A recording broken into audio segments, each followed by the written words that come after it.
Kambalapalli Krishna join అయ్యారు, senior journalist, Telangana ఉద్యమకారుడు. కృష్ణ, చెప్పండి.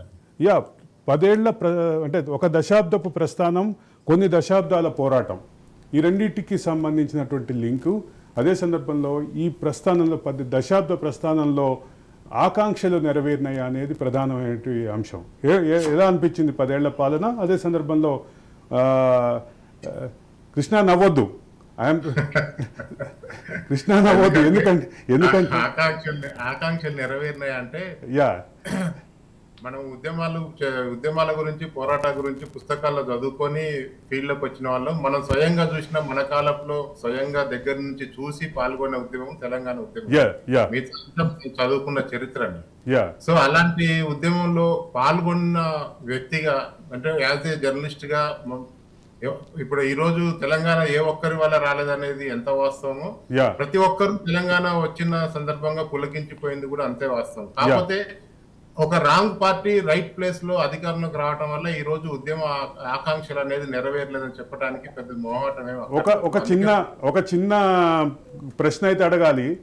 రాంగ్ పార్టీగా మారిందా, రాంగ్ పార్టీగానే ఉన్నదా? మొదటి నుంచే రాంగ్ పార్టీ, ఫస్ట్ నుంచి కూడా రాంగ్ పార్టీ. ఎందుకంటే నేను 2001 నుంచి పార్టీ పెట్టినప్పటి నుంచి నేను జర్నలిస్ట్ గా ఉన్నా. ముఖ్యంగా 5 ఏళ్లు నేను ఢిల్లీలో తెలంగాణ ఉద్యమాన్ని దగ్గర నుంచి కవర్ చేసి, కేసీఆర్ నివాసం ముందే ఎక్కువ రోజు నిలబడ్డ వ్యక్తిగా చెప్తున్నాను నేను. కేసీఆర్ ఇంటి ముందు, సోనియా గాంధీ ఇంటి ముందు గంటల కొద్ది వెయిట్ చేసి రిపోర్టింగ్ చేసిన వ్యక్తిగా చెప్తున్నా. తెలంగాణ ఉద్యమం ఎన్ని ఆకాంక్షల మధ్య వచ్చిన తర్వాత కరెక్ట్ గా అధికారం చేపట్టిన పార్టీ దాన్ని డీల్ చేసిన విధానంతోనే ఈ రోజు ఇంత సమస్య. ఈ రోజు మనం ఇంకా ఆకాంక్షల గురించి మాట్లాడుకోవాల్సిన పరిస్థితి, అమరవీరుల గురించి మాట్లాడుకున్న పరిస్థితి.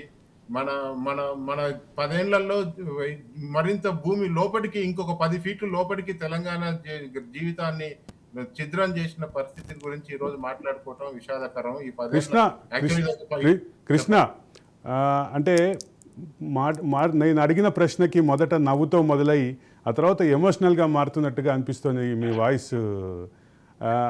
అంటే తెలంగాణ ఉద్యమంతో ఎమోషన్స్ ముడిపడినటువంటి వ్యక్తులుగా ఈ ప్రస్థానాన్ని చూస్తూ కొంత బాధపడిన విషయం వాస్తవం. కానీ ప్రభుత్వం మారిన తర్వాత ఆ దిశగా ఏమన్నా మార్పులు కనిపిస్తున్నాయా? అంటే ఇప్పుడు మీకు ప్రతిసారి కంపారిజన్ అనేది వస్తుంది. 10 ఏళ్ళు అధికారంలో ఉన్న పార్టీ ఏం చేసింది, 6 నెలలకే ఏం కోరుకుంటున్నాం అనే కంపారిజన్ మస్ట్ గా వస్తుంది. అయితే ఇక్కడ అర్థం చేసుకోవాల్సిందంటే, టిఆర్ఎస్ మీద, కేసీఆర్ మీద కోపంతో ప్రజలు కాంగ్రెస్ ని గెలిపించారు తప్ప, కాంగ్రెస్ అధికారంలోకి వచ్చి అద్భుతంగా ఏదో చేయాలని ప్రజలు గెలిపించారని కూడా నేను అనుకోను. కాకపోతే ఆల్టర్నేట్ ఇంకొక పార్టీ గాని, ఇంకొక నాయకుడు గాని కనపడక చాలా ఉద్యమాలు మధ్యలోనే కనపడకుండా పోవటం వల్ల కొన్ని రాజ్యం అణచివేసింది, కొన్ని వాటంతలు అవి కనుమరుగైనాయి. సో వ్యక్తుల యొక్క క్రెడిబిలిటీ సమస్య వచ్చింది. రకరకాల అంశాల వల్ల ఈ రోజు ప్రజలు కాంగ్రెస్ ఎన్నుకున్నారు. మనం ఇప్పుడు రాగానే కత్తి మీద పెట్టి ఈ 10 ఏళ్లలో మనకి ఏమేమి అన్యాయం జరిగిందో అదంతా కూడా 6 నెలల్లో చేయమంటే కూడా రాంగ్ అవుతుంది టెక్నికల్. సో అంత కాకపోతే వచ్చిన ప్రభుత్వం యొక్క డైరెక్షన్ ఏ విధంగా ఉంది, వాళ్ళ గెస్చర్ ఎలా ఉంది అనే విషయంలో మాత్రం కొంచెం మాట్లాడుకోవచ్చు, దానికి ఇబ్బంది ఏం లేదు. ఆ రకంగా అంటే తెలంగాణ ఇచ్చింది మేమే అన్న క్లెయిమ్ చేసుకుంటున్న కాంగ్రెస్ పార్టీ ఆ వచ్చే తెలంగాణను ఎలా చూసుకోవాలన్న విజన్ కూడా ఉండాలి కదా. ఆ వచ్చిన తర్వాత విజన్ తో పోతుందా లేదనేది ఒకటి. ఈ రోజు వరకు 10 ఏళ్లలో చేసిన అప్పులకు వడ్డీలు కట్టడానికి జీవితం సరిపోతే ఇంకా పునర్నిర్మాణానికి పైసలు ఎక్కడి నుంచి తేవాలి, పాత పథకాలకి పైసలు ఎక్కడి నుంచి తేవాలనే చర్చ చాలా న్యాచురల్ గానే వస్తుంది. సో అందుకని ఈ ప్రభుత్వం కూడా కొన్ని అంటే కొత్తగా అధికారంలోకి వచ్చిన వ్యక్తి ఏనాడు ముఖ్యమైన మంత్రిగా కూడా పని చేయకపోవటం వల్ల జరుగుతున్న తప్పులా, లేదా ఈ రోజున్న ఆర్థిక పరిస్థితి వల్ల ఎటు పాలుపోక రాజకీయంగా కూడా ఆయన మీద ఒత్తిడి ఉంది ముఖ్యమంత్రి మీద. కింద కాంగ్రెస్ పార్టీలోనే ఇట్లా ఎంతో మంది ఇట్లా ఆ కుర్చీ కోసం 4 వైపుల నుంచి పట్టుకొని ఎప్పుడు దించేద్దామని చూస్తున్న పరిస్థితుల్లో ఆయన కూడా కొన్ని డెసిషన్స్ రాంగ్ తీసుకుంటున్నాడు. ఈ సంప్రదింపులు అనుకోండి, లేదా నిర్ణయాలు అనుకోండి, ఇది విత్ ఇన్ ద మంత్రివర్గంలో ఉన్న వాళ్ళు మాట్లాడుకుంటున్నారు లేదో కానీ మళ్ళీ పౌర సమాజంతో కానీ, సొసైటీతో కానీ, గతంలో ఉద్యమకారులతో కానీ ఏమాత్రం కూడా వాళ్ళు ఇన్వాల్వ్ చేసే పరిస్థితి అయితే కనపడలేదు. నిన్నటిదాకా అందరూ గొంతులు పెట్టి అరుస్తున్న పరిస్థితి కూడా మనం చూస్తున్నాం.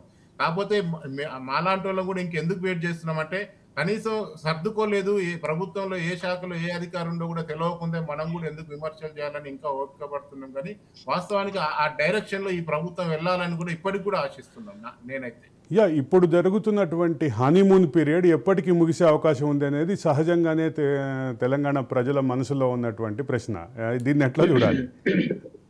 అంటే ఇక్కడ కేసీఆర్ మొదటిసారి గెలిచినప్పుడు హనీమూన్ పీరియడ్ అనొచ్చు కానీ ఇదేమి హనీమూన్ పీరియడ్ కాదు. ఎందుకంటే ఒక రాష్ట్రం ఎలా ఏర్పడింది, ఎలా నాశనమైందో 2 కండ్ల ముందున్న చరిత్రని మళ్ళీ పునర్నిర్మించుకుంటూ రావాల్సిన పరిస్థితిలో ఒక విజన్ కావాలి. దానికి తగ్గ ఒక స్పిరిట్, దానికి ఒక విల్ పవర్ అంటారు కదా, ఆ విల్ పవర్ కావాలి. ఆ విల్ పవర్ తో చేస్తే చాలా సమస్యలు పరిష్కారం అవుతాయి.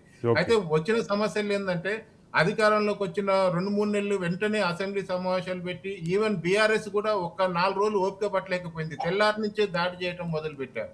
అంటే బీఆర్ఎస్ గమనించాల్సిన అంశం ఏంటంటే 1,000 చూపిస్తే 3,000 మనం చూపిస్తున్న సహజ సూత్రాన్ని కూడా మర్చిపోయి బీఆర్ఎస్ వ్యవహారం చేయటం వల్ల ఏమైందంటే మళ్ళీ పార్టీ ఫిరాయింపులు, మా ఎమ్మెల్యేలను తీసుకోవటం, మళ్ళీ ఇదే రాజకీయం సరిపోయింది మొదటి 3 నెలలు. నెక్స్ట్ 3 నెలలు మళ్ళీ పార్లమెంట్ ఎన్నికల్లోనే పడిపోయారు. సో అందుకనే ఇప్పుడు సమస్య అంతా తెలంగాణ పునర్నిర్మాణం కంటే కూడా ఈ సీట్ ఎలా కాపాడుకోవాలి, మిగతా ఎమ్మెల్యేలను ఎప్పుడు తీసుకొచ్చి శాసనసభ పక్షాన్ని కాంగ్రెస్ లో కలుపుకోవాలన్న దాని మీదనే ఎక్కువ రాజకీయం నడుస్తుంది. ఇవాళ వస్తున్న ఎగ్జిట్ పోల్స్ చూడండి మీరు. రేపు తెలంగాణలో రాజకీయం నిన్న నేషనల్ సంస్థ చెప్పిన ప్రకారం కనుక ఇక్కడ బీజేపీకి కనుక 10 సీట్లు వస్తే ఫస్ట్ ఎగిరిపోయే సీటు రేవంత్ రెడ్డిది అని కూడా గంటాపదంగా చెప్తున్నారు. సో అలాంటి పరిస్థితుల్లో రేపు రాజకీయం అంతా కూడా తెలంగాణలో ఎట్టి పరిస్థితుల్లో కూడా మళ్ళీ సీట్లు కూర్చుని 4వ తారీఖు తర్వాత రాజకీయం మార్పులు చూడబోతున్నాం అనేటువంటి ఆసక్తికరమైనటువంటి చర్చ అయితే మాత్రం దేశవ్యాప్తంగా జరుగుతోంది. దక్షిణ భారతదేశంలో కాంగ్రెస్ పార్టీ అధికారంలో ఉన్నటువంటి 2 రాష్ట్రాల్లోనూ కాంగ్రెస్లోంచి కొంతమంది వ్యక్తులు బయటికి వచ్చేటటువంటి అవకాశం, ఒక స్వతంత్ర ప్రభుత్వం ఏర్పాటయ్యే అవకాశం ఉందనే చర్చ మాత్రం విస్తృతంగా ఉంది. I will come back to you Krishna.